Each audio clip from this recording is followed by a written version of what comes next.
I always had an interest in music. Yeah. I mean, I used to go to bed with a little transistor radio and listen to those Chicago Mm. radio stations, gospel shows, all sorts of music. Yeah, because you grew up was it pretty close to Wrigley Field in Yes. Chicago? Yeah. So there must have been like a lot of good stations at that time. Oh, in that area. yeah, there was, My God. Chicago, of course, had a great music scene. There was a lot of live music within walking distance from where I lived. Blues, folk, everything. And then even when I was in high school, I was exposed to folks, that would come and play there. I believe Big Bill Brunzi came by one time, but we were exposed to music in high school too at assemblies, and that was wonderful.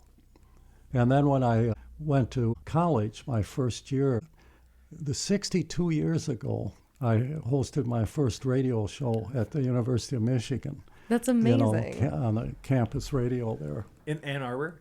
Yes. Nice. And then I did some radio work, and I had training in the military for journalism and radio television for several months, and then they sent me back to sea. You weren't DJing country shows from from aboard? I did a soul show for a while.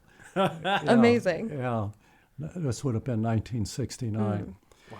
And then after I got out of the service, when I moved to Maine, I was working for the post office and living way down east in an area similar to this, very rural. But I started working in commercial radio and also a community radio station, which is WERU in Maine. Are they still around? Oh, yeah. Give WERU a little shout out. Yeah. It was a station that was funded initially by Noel Paul Stookey of Peter, Paul, and Mary. Oh, my gosh. So Okay. our Sure, of course. We were in a chicken coop across the road from his house. He had a chicken coop, and we had a space in there. That's where the radio station started. Incredible. I got a call about my coming up and doing a special show, That happened, I believe, in February of 2004 up at the high school. Deb proposed after that I do it on a regular basis. So that was the beginning of classic country, and I started coming up here once a month, and I'd actually program the whole weekend, Saturdays and Sundays. Oh, sure.